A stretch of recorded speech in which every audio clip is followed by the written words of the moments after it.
जो स्वास्थ्य मंत्री जी हैं उनको ऐसे विषयों पर ध्यान देना चाहिए। राजनीतिक कार्य बाद में भी होंगे। अचानक क्या परिस्थिति हो गई कि आपको ये कार्यक्रम करना पड़ा। 9 अगस्त के पहले तक सब कुछ ठीक था और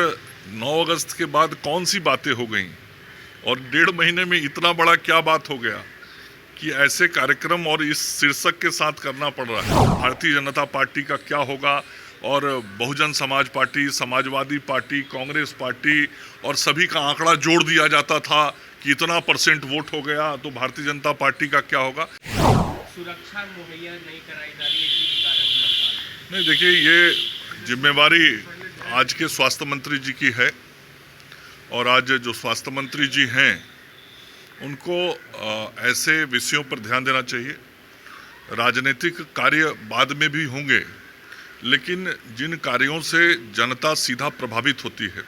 और अस्पतालों में स्वास्थ्य सुविधाएं प्रभावित होती हैं, उस पर वर्तमान स्वास्थ्य मंत्री जी को ध्यान देना चाहिए। आज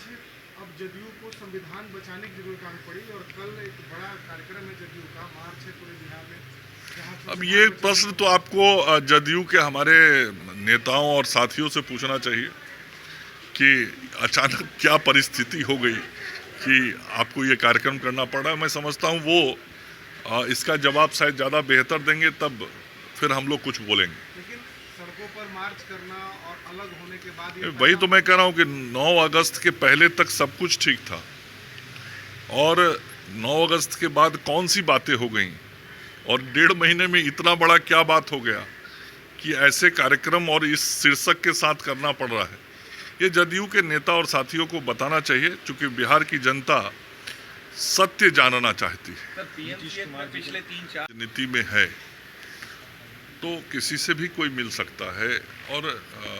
जिस रास्ते पे अभी बिहार की राजनीति नए दौर में चली है 9 अगस्त के बाद से, तो उस पे आगे चलने का कुछ कोशिश हो रहा है। लेकिन मैं इतना ज़रूर कहना चाहता हूं आप सब लोगों के माध्यम से कि बिहार के बगल का प्रदेश है उत्तर प्रदेश, और वहाँ भी इस प्रकार के प्रयास कुछ साल पहले हुए थे और ऐसे ही माहौल बनाने का कोशिश हुआ था कि बड़ी बड़ी 3 पार्टियाँ 4 पार्टियाँ मिल गई। अब भारतीय जनता पार्टी का क्या होगा और Bahujan Samaj party, Samajwadi party, Congress party और सभी का आंकड़ा जोड़ दिया जाता था कि इतना % वोट हो गया, तो भारतीय जनता पार्टी का क्या होगा। लेकिन ये जो गठबंधन बनते हैं, उस गठबंधन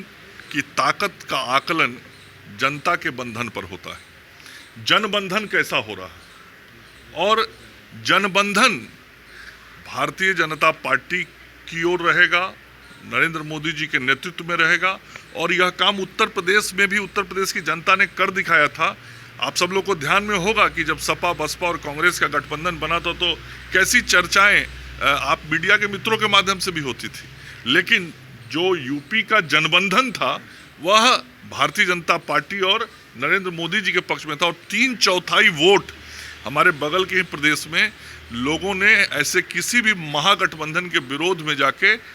जनता ने अपना बंधन बनाया था और नरेंद्र मोदी जी के नेतृत्व में बीजेपी को 3/4 सीटें दी थी और बिहार में भी आगे लोकसभा चुनाव में और विधानसभा चुनाव में ऐसा ही होगा।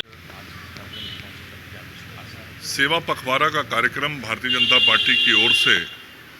आदरणीय प्रधानमंत्री जी के जन्मदिन 17 सितंबर से चल रहा है, जो महात्मा गांधी जी के जन्मदिन 2 अक्टूबर तक चलेगा। और उसी क्रम में आज पूरे देश में भारतीय जनता पार्टी के कार्यकर्ता विभिन्न टीकाकरण केंद्रों पे जा रहे हैं, वहाँ की व्यवस्था को देख रहे हैं